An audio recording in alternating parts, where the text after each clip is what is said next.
micrófono porque realmente yo no me siento muy bien, la voz no la tengo muy bien, hermanos. Parece que me ha llegado a visitar la gripe y gracias a Dios pues no he tenido, ¿verdad?, este dolor de cuerpo, dolor de cabeza, solamente la garganta y me está afectando, ¿verdad? Pero bueno, hermanos, oren por mí que esté mejor.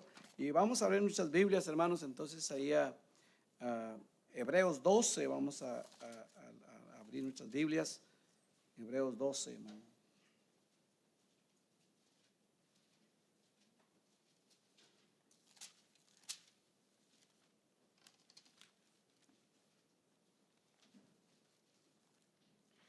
Vamos a leer 4 versículos de Hebreos 12.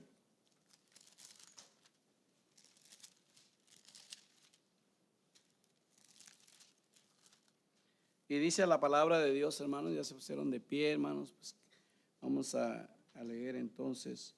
Por tanto, nosotros también teniendo en derredor tan grande nube de testigos, despojémonos de todo peso y del pecado que nos asedia y corramos con paciencia la carrera que tenemos por delante. Puesto los ojos en Jesús, el autor y consumador de la fe, el cual por el gozo puesto delante de él sufrió la cruz, menospreciando el oprobio, y se sentó a la diestra del trono de Dios. Considerad a aquel que sufrió tal contradicción de pecadores contra sí mismo, para que vuestro ánimo no se canse hasta desmayar. Vamos a orar. Señor, te pedimos que bendiga la enseñanza de tu palabra en esta noche, Señor. Por favor, ayúdame, Padre, a mantener mi voz bien para poder terminar este mensaje, Señor. Te pido que bendigas a los hermanos y que, Señor, a través de este mensaje, este estudio, podamos recibir bendición, Padre. Por favor, Espíritu Santo, habla nuestras vidas y en nombre de Jesús, Señor, se lo pido. Amén. Amén. Puede sentarse, hermano. Bueno, vamos a iniciar una serie de estudios sobre considerar a Cristo. Y hoy, hermanos, pues vamos a iniciar. Nuestras mentes constantemente consideran opciones, oportunidades, personas, eventos, responsabilidades. Voces de todas partes nos llaman a reflexionar sobre su mensaje.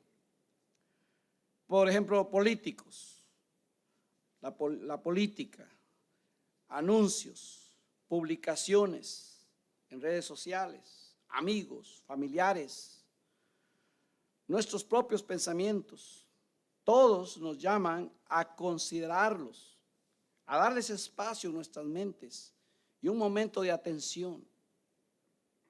Cada año, cada cierto tiempo, ya cuando vienen las elecciones, ustedes saben que se nomina un presidente y luego escuchamos a docenas de candidatos presidenciales explicar que por qué deberíamos considerarlos para el próximo presidente de los Estados Unidos. Nos piden que consideremos sus políticas, su historial, sus compañeros de fórmula y cualquier otra cosa que puedan hacernos considerar votar por ellos. Nos ofrecen un montón de cosas y bueno, todo lo hacen con un propósito para que el pueblo considere el día de las votaciones poner su voto. Entonces, hermanos, a través de diferentes medios ellos hacen todo esto. Si bien hay muchas personas y causas valiosas que considerar, hay uno que fácilmente se ve eclipsado en nuestros pensamientos y es el Señor Jesús. Y sin embargo, hermano, la palabra de Dios nos llama especialmente a considerar. Dice el versículo 3, ahí claramente lo dice, hermanos, considerad aquel que sufrió tal contradicción. Considerad, nos llama a los cristianos a considerar a Cristo. En primer lugar, hermanos, nosotros los cristianos debemos de considerar su posición. En el versículo 2 nos dice que debemos de poner nuestros ojos en Jesús. ¿Por qué? Porque Él es el autor y consumador de la fe. Dice ahí que Él es el autor, Él es el creador, Él es el Dios todopoderoso, el que nos creó y también nos compró. Entonces, hermanos, debemos de considerarlo a Él.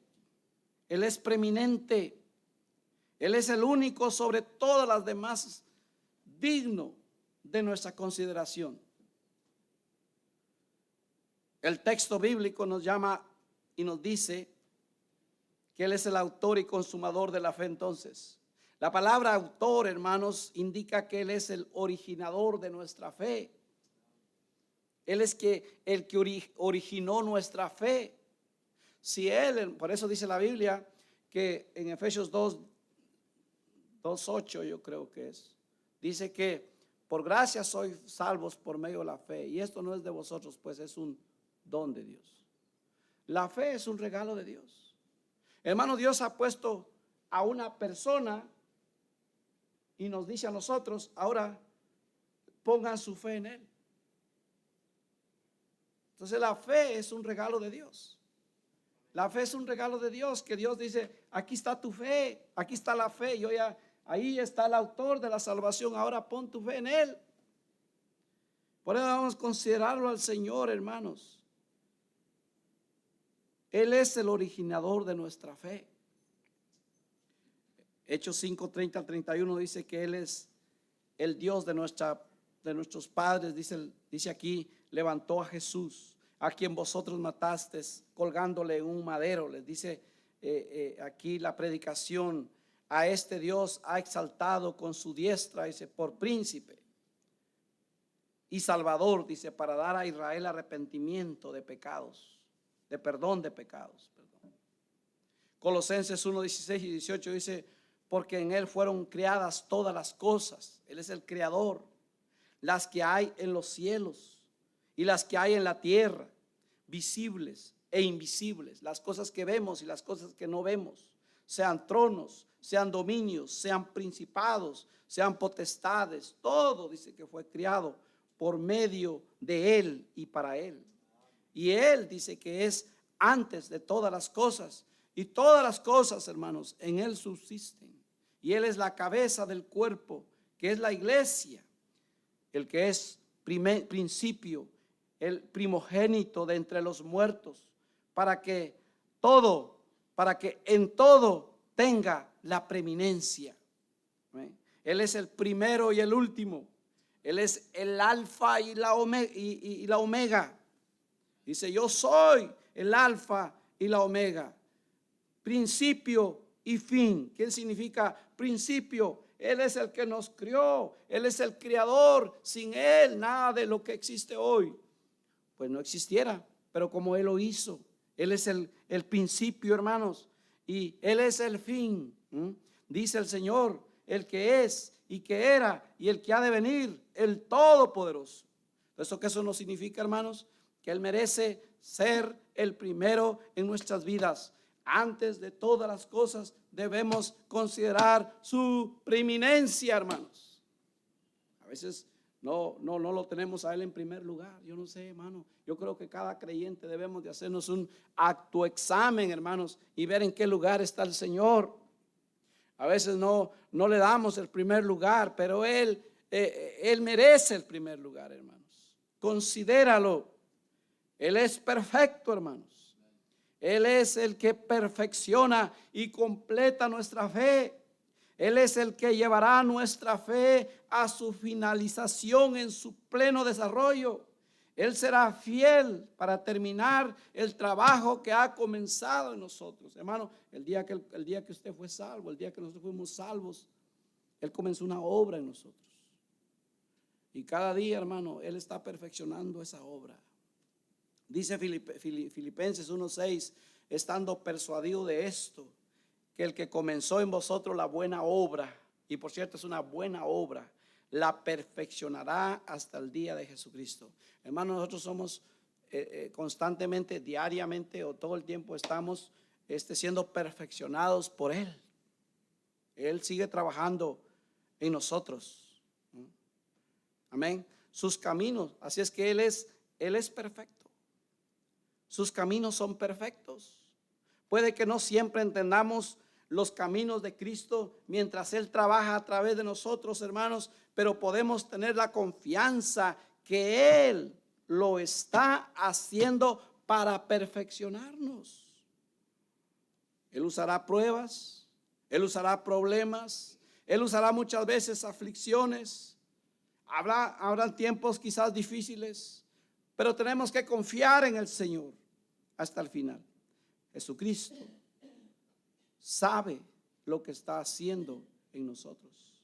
Hermanos, no dudes del Señor, no te enojes con Dios. Hay una obra que Él está haciendo en nosotros. Dice la Biblia en Deuteronomio 32:4 que Él es la roca cuya obra es perfecta, porque todos sus caminos son rectos, son rectitud. Dios de verdad y sin ninguna iniquidad en Él. Es justo y recto. Sus caminos son perfectos. Hermanos, Salmos 18, 30, 32 dice: en cuanto a Dios, perfecto es su camino, acrisolada la palabra de Jehová, escudo es a todos los que en Él esperan. Porque ¿quién es Dios sino solo Jehová? ¿Y qué roca hay fuera de nuestro Dios? Dios es el que me ciñe de poder y quien hace perfecto mi camino. Hermano, sus caminos son perfectos. Podemos encontrar consuelo durante los momentos más difíciles de nuestra vida cuando consideramos el hecho de que todos sus caminos son perfectos, hermanos. A veces no lo vamos a entender. A veces no vamos a entender qué es lo que Él usará para perfeccionarnos. A veces no vamos a comprender, pero una cosa sí tenemos que procurar, hermanos, es no amargarnos en contra de Él, porque sus caminos son perfectos, hermanos. Él es perfecto en sus caminos y Él es perfecto en su trabajo. Amén. Su trabajo es perfecto.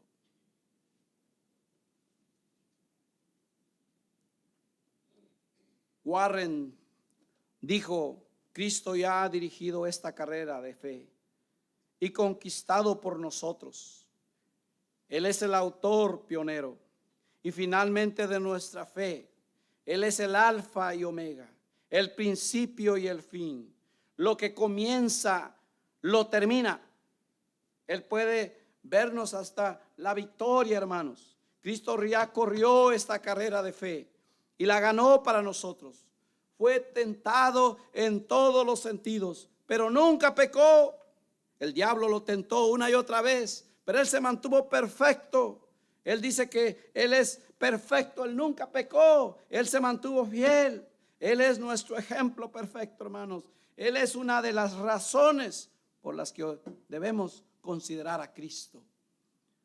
Efesios 4:13 dice: hasta que todos lleguemos a la unidad de la fe y del conocimiento del Hijo de Dios, a un varón perfecto, a la medida de la estatura de la plenitud de Cristo.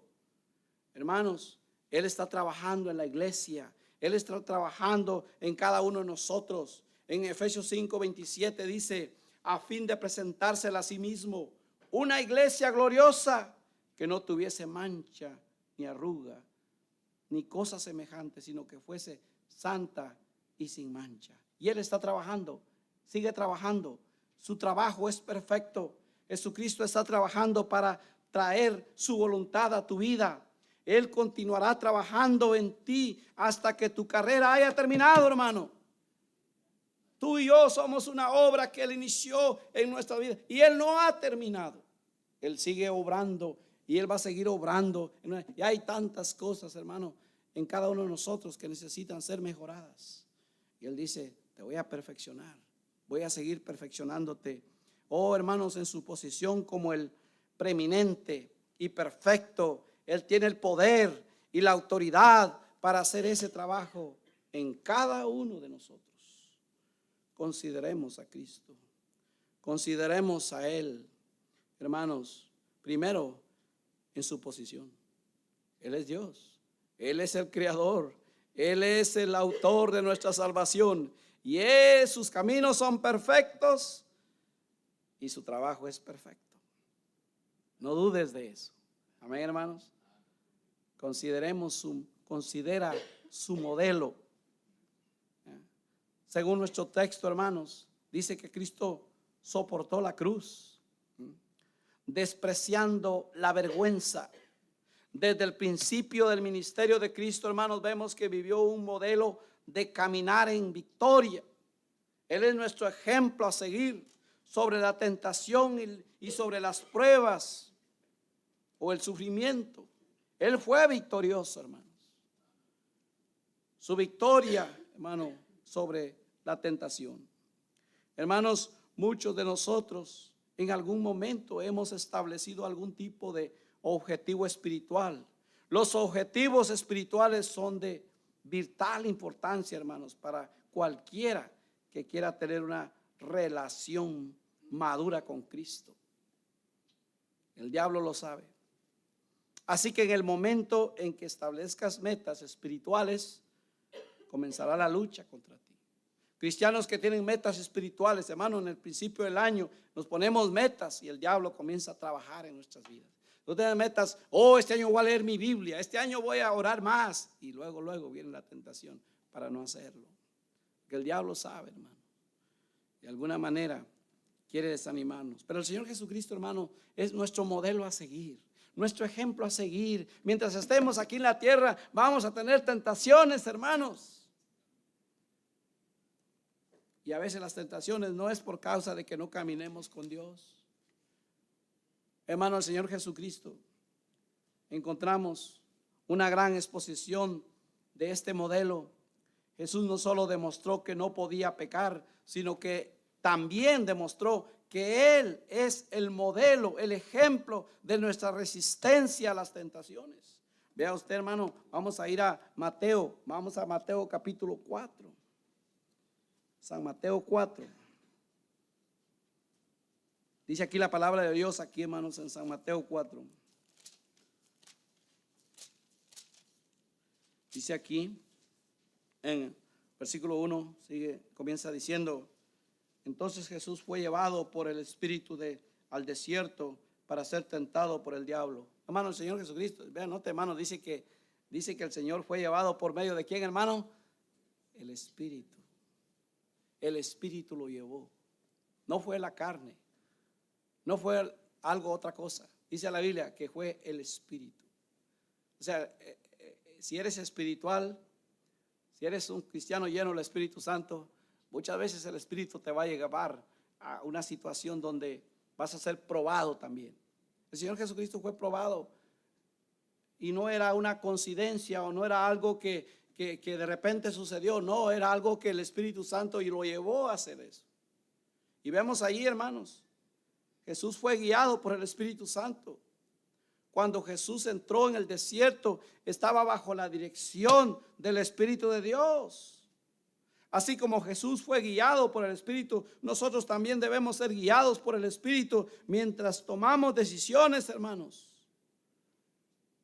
Muchas veces nuestras decisiones son tomadas bajo nuestros impulsos carnales y no bajo la dirección del Espíritu Santo.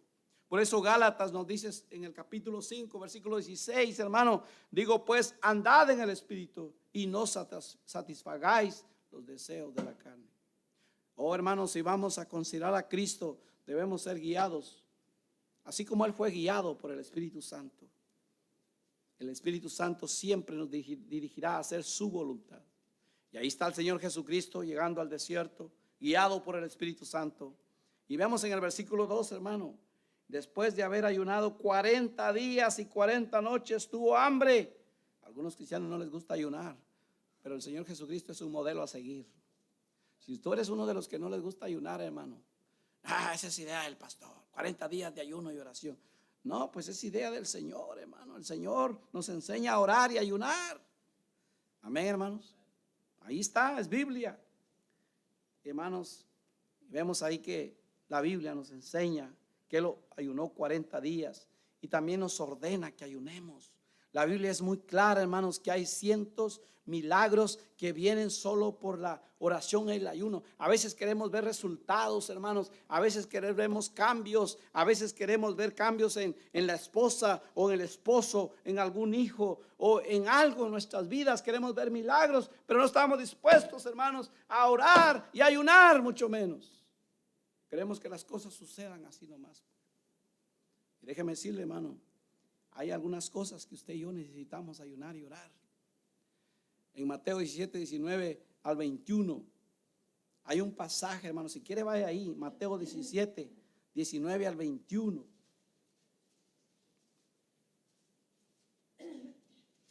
Y aquí el Señor Jesucristo nos enseñó, hermanos, que Él está ayunando. Primero es guiado por el Espíritu Santo. Después dice que ha ayunado 40 días y 40 noches. Bueno, no necesariamente tiene que ayunar todo ese tiempo, hermano, porque no queremos tener funerales, ¿verdad?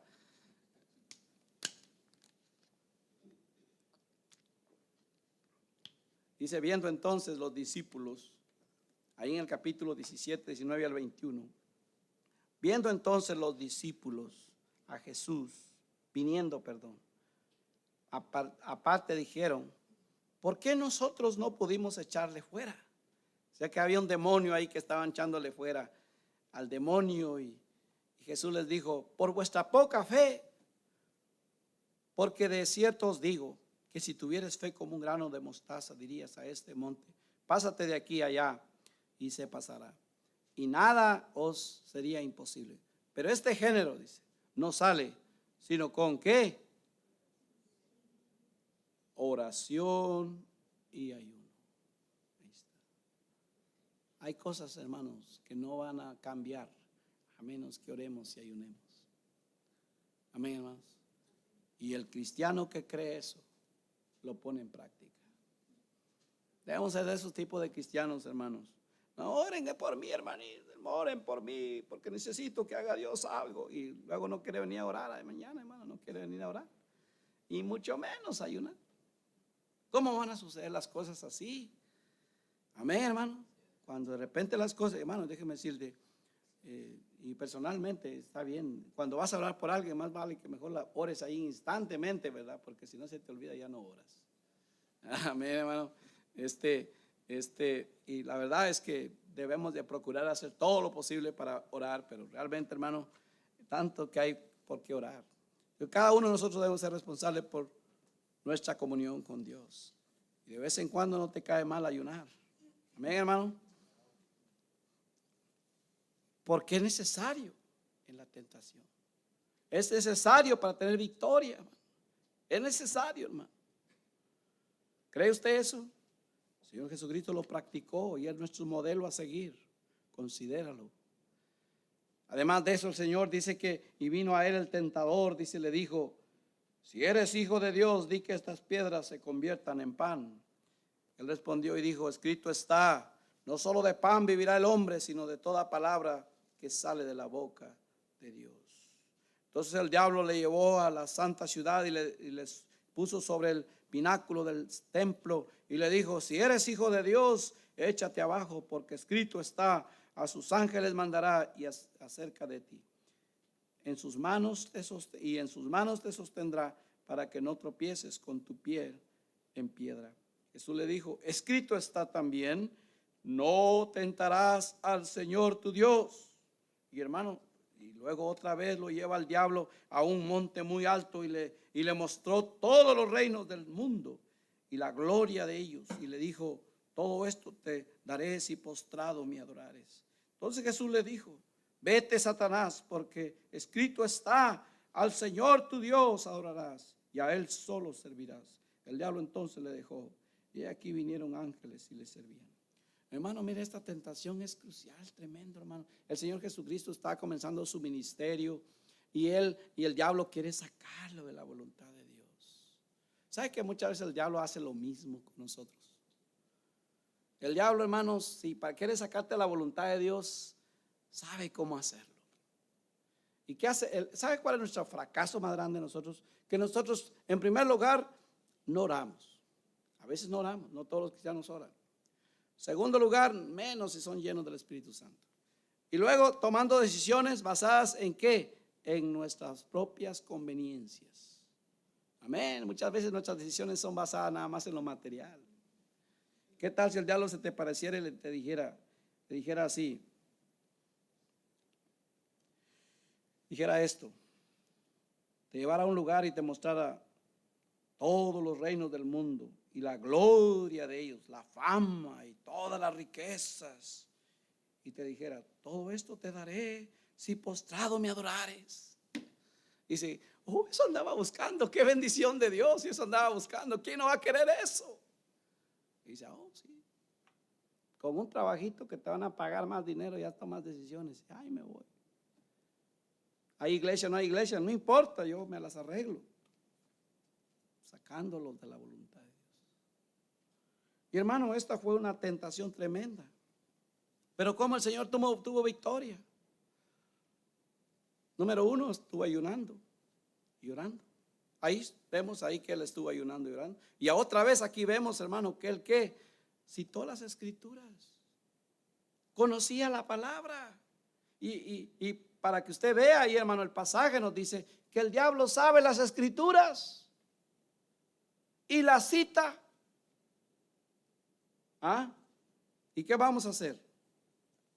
Muchas veces las cita, pero no como son. Como le dijo a la serpiente antigua, le dice, con que Dios ha dicho que si comes del árbol del bien y del mal vas a morir. No, nada de eso va a pasar, sino que sabe Dios que el día que comas del árbol del bien y del mal, serás como Él. ¿No quieres ser como Dios? Le dice la mujer, ay sí, qué bonito sería ser como Dios. Y obedeció. Y luego le dijo al hombre, le dijo, ¿cómo ves, Adán? Ya comí, prueba tú ahora. Amén. Hermano, el diablo es tremendo. Pero si conocemos las escrituras, hermanos, podemos aprender a detectar los ataques de Satanás y la tentación. Por eso dice allí en la lista de las armaduras de los creyentes en Efesios 6:17 nos dice, tomad el yelmo de la salvación y la espada del Espíritu, que es la palabra de Dios, hermano. Ahí está la espada, pero mucha espada está empolvada, hermano. No se lee, no se medita, nada, simplemente ahí está. Que no hoy andaba buscando tu Biblia, hermano. ¿Dónde andaba buscando? ¿Dónde está mi Biblia? Yo aquí la tenía y yo aquí la puse el domingo en la tarde. ¿Quién la agarró? No, pues allá está en el carro, probablemente estaba allá, la perdió, ¿verdad, hermano? ¿Qué pasó? Su Biblia no la tiene. Si algunos son más espirituales, dicen, yo tengo 2 Biblias, una para la iglesia y otra para la casa. Interesante, ¿verdad? Y otros ya ni quieren cargar una Biblia, hermano, usan su teléfono. Y hermanos, pues aquí sí usamos Biblia, necesitamos traer la Biblia, ¿ok, hermanos? Entonces vemos aquí, hermanos, que Jesús citó las escrituras. ¿Por qué no considerar a Él su modelo? Amén, hermano. Cada vez que te enfrentes a tentaciones, considera a Cristo.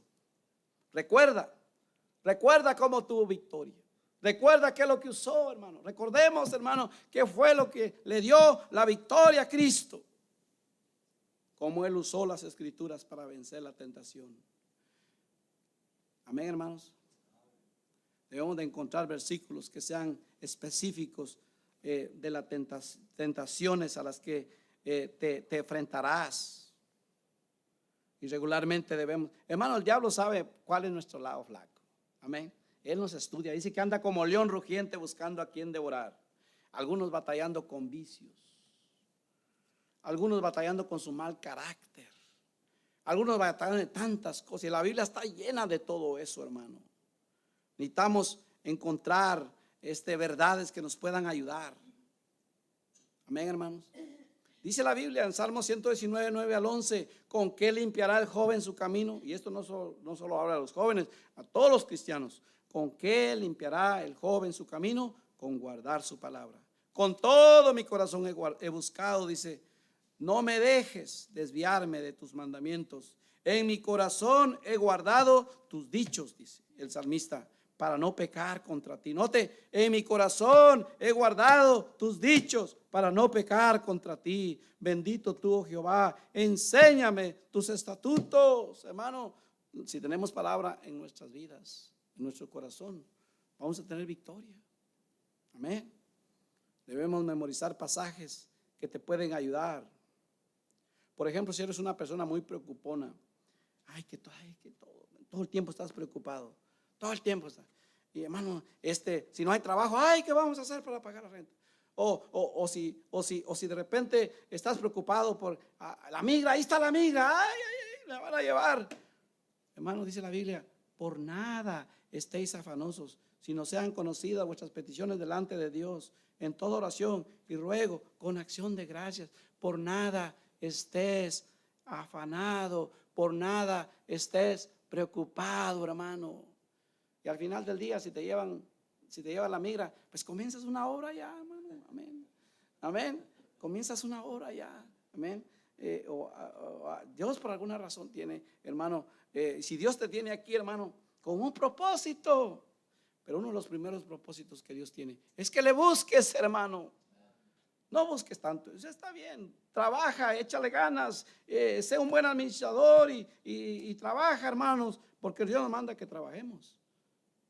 Pero no permitas que el dinero te saque la voluntad de Dios. Amén, hermano. ¿Y qué tal si eres un creyente de esos creyentes enojón? Todo el tiempo está enojado, enojado aquí y te metes a problemas cuando estás enojado. Le contestas a tu esposo, le contestas a tu esposa y estás teniendo problemas en este asunto, hermano, y el diablo siempre te gana. Pues aquí tengo un texto para ti. Proverbios 15:1 dice: la blanda respuesta quita la ira, a la palabra áspera hace subir el furor. ¿No estaría bien eso? Ponerlo ahí en tu refri, o ponerlo ahí en lugar ahí donde lo veas ver. Memorizar ese pasaje, injertarlo a tu vida. Y luego cuando venga la tentación, dice, ¿qué dice la Biblia? Ya, cálmate, no respondas así. La blanda respuesta quita la ira. Y tantos pasajes, hermano. Por mal vocabulario, también hay pasajes para eso. Injerta. Cualquier pecado, hermano. Ahí la Biblia está llena de pasajes. Amén, hermanos. Dios, consideremos a Él como fue victorioso. Él nos enseñó, Él es nuestro ejemplo a seguir, hermanos, si queremos tener victoria en la tentación, victoria sobre las pruebas. Vino el tentador y le dijo: eres hijo de Dios, di que estas piedras se conviertan en pan. Con aquella gran hambre, hermano, humanamente el Señor tenía hambre. Nuestro texto ahí dice que Él soportó la tentación. Si usted ve ahí en otro pasaje, hermano, aquí en el que leímos en Hebreos 12, vea otra cosa aquí. Hebreos 12, el versículo 3, que dice: considerad aquel que sufrió tal contradicción de pecadores contra sí mismo, dice, para que vuestro ánimo no se canse hasta desmayar. Nota el versículo 3 ahí de nuestro pasaje, nuestro texto.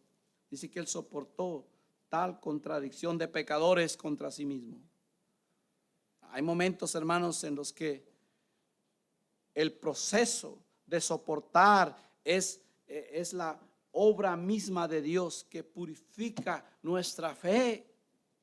Hay momentos que vendrán problemas difíciles, donde van a ser difíciles de soportar, pero es parte de la obra de Dios en nuestras vidas. Dios puede estar permitiendo una prueba en tu vida para fortalecerte, para tu resistencia será la forma de Dios de llevarte a la madurez. Santiago nos dice: hermanos míos, tened por sumo gozo cuando halléis en diversas pruebas, sabiendo, dice, que la prueba de vuestra fe produce paciencia. No queremos problemas, no queremos dificultades, pero la prueba produce paciencia, hermanos. Dios quiere que aguantemos como Jesús lo soportó. Él es nuestro ejemplo a seguir. Amén, hermanos. Si renunciamos cuando estamos en medio de la prueba, no vamos a perder la gran lección que Dios estará tratando de enseñarnos. Y a veces, hermanos, y es por eso, hermanos, tenemos que aprender. Tenemos que aprender. Dios está trabajando en nuestras vidas.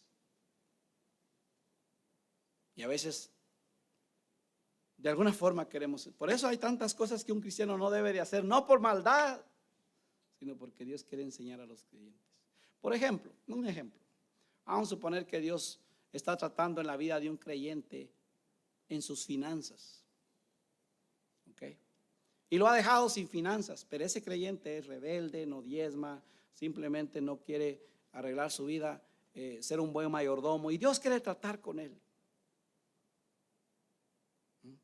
Y entonces, y el creyente dice: ay, préstame dinero. ¿Cuánto quieres? $500.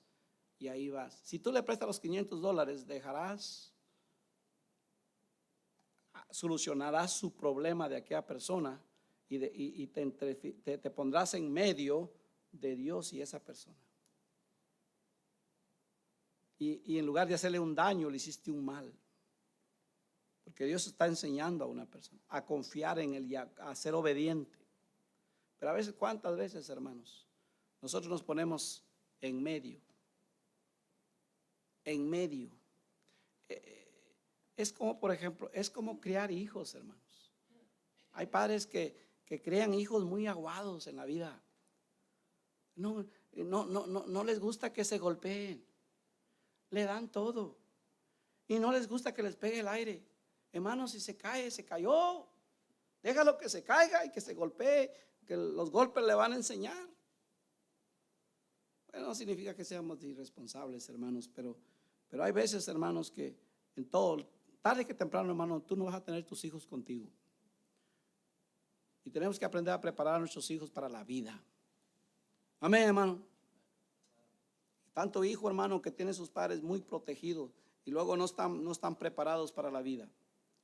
Algunos de nosotros, hermanos, que no tuvimos padre de temprano, aprendimos desde tempranito, hermano. Desde 12 años ya era responsable con mis cosas.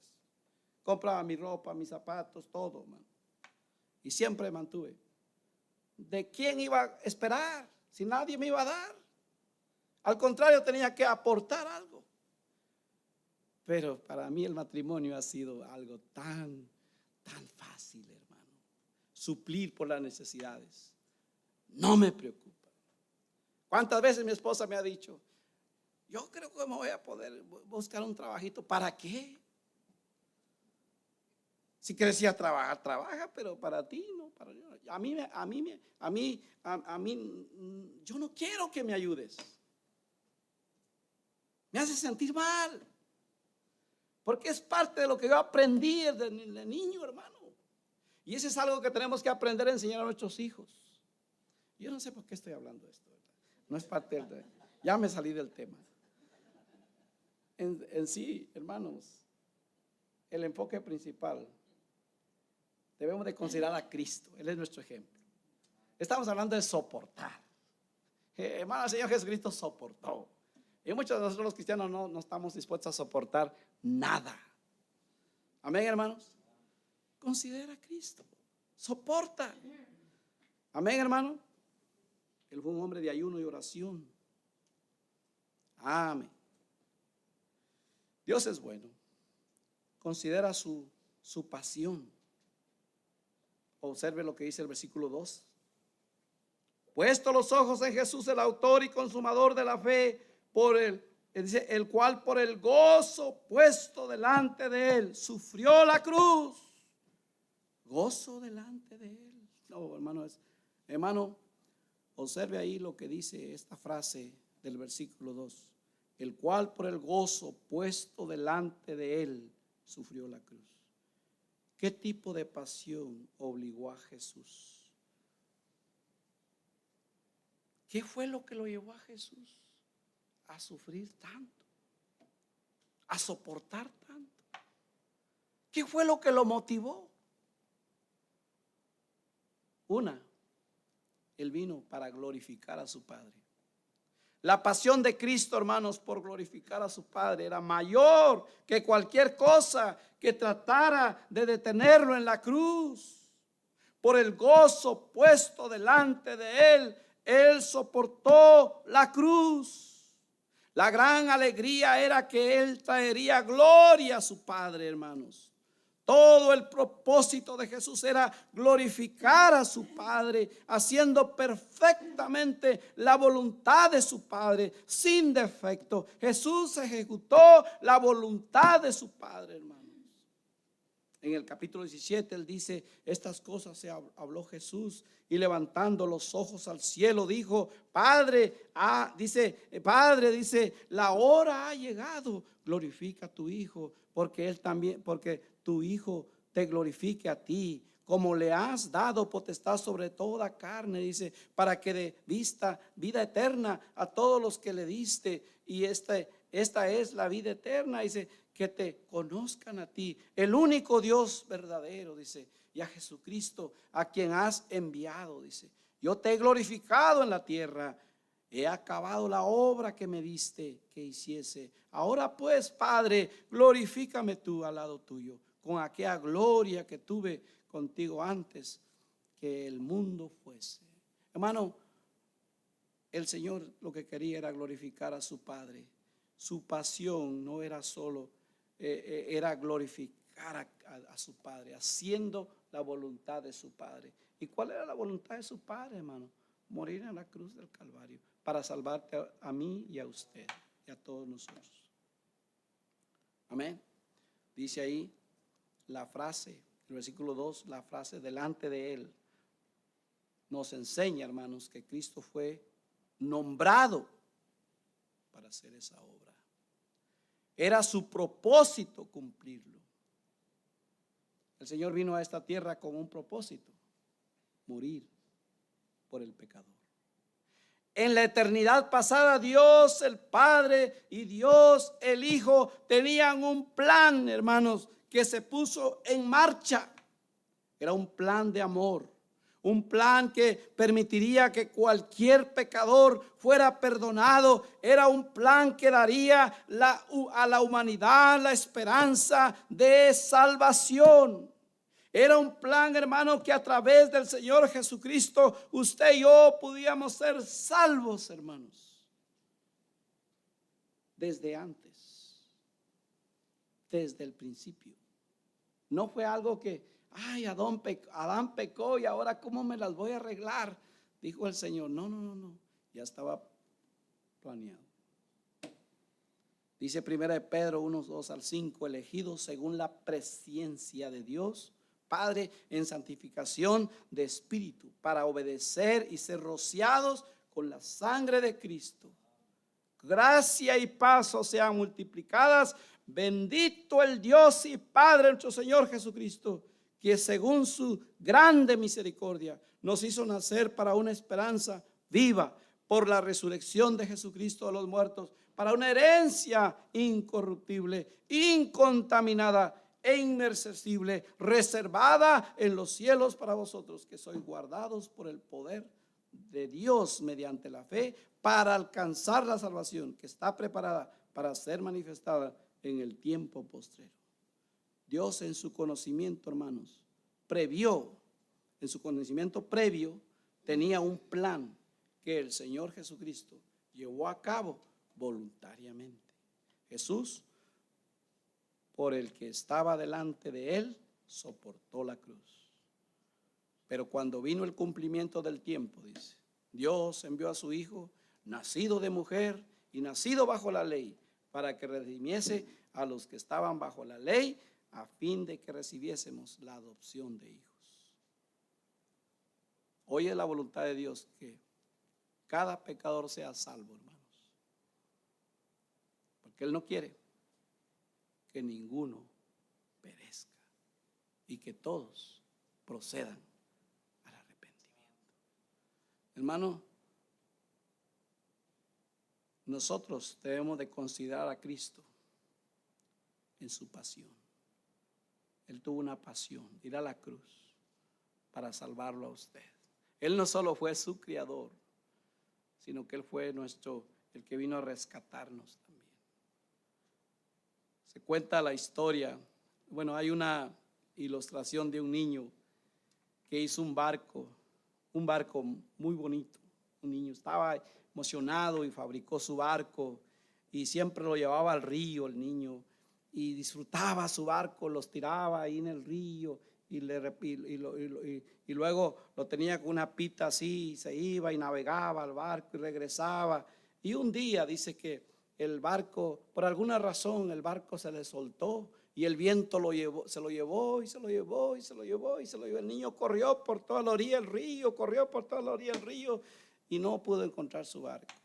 El niño se fue llorando a casa, dijo, ay, bien desconsolado y triste, perdió su barco. Y un día, caminando por las tiendas, en una vitrina se quedó viendo y ahí estaba el barco. Oh, ese es mi barco, dijo el niño, estaba emocionado. Oh, ya encontré mi barco. Y el niño entró y le dijo al Señor, oiga, Señor, usted tiene mi barco, ese es mi barco, yo lo hice. Dice, yo me lo voy a llevar. No, momento, no, ese barco no te lo puedes llevar. Sí te lo puedes llevar, pero si me lo pagas. ¿Cuánto cuesta? Es $1. Y allá está el niño, ay, $1. Y no tenía dinero el niño, se fue a su casa, hermano. Y allá dice que comenzó a buscar y cada centavo que le daban lo ahorraba. Y cada centavo lo ahorraba. Y cada centavo. Y de repente ajustó el dólar. Y allá iba el niño corriendo, entró a la tienda. Señor, aquí traigo el dólar, ¿me puede dar mi barco? Y dice, sí, ahí está. Salió de la tienda el niño, oh, este barco, qué bendición, este barco es mi barco, porque ahora sí es mi barco, porque lo he comprado 2 veces. Él lo hizo y luego lo tuvo que venir a comprar otra vez. Eso fue exactamente lo que hizo el Señor Jesucristo. Nos creó y nos perdimos y Él vino y nos compró otra vez. Considera a Él, consideremos a Él lo que Él ha pagado por nosotros. Amén, hermanos. Vamos a orar. Padre, gracias te damos por este tiempo que tú nos permites, Señor, aprender de tu bendita palabra. Gracias porque tú eres misericordioso, tú eres bondadoso, tú eres un Dios bueno. Ayúdanos a considerarte, Señor.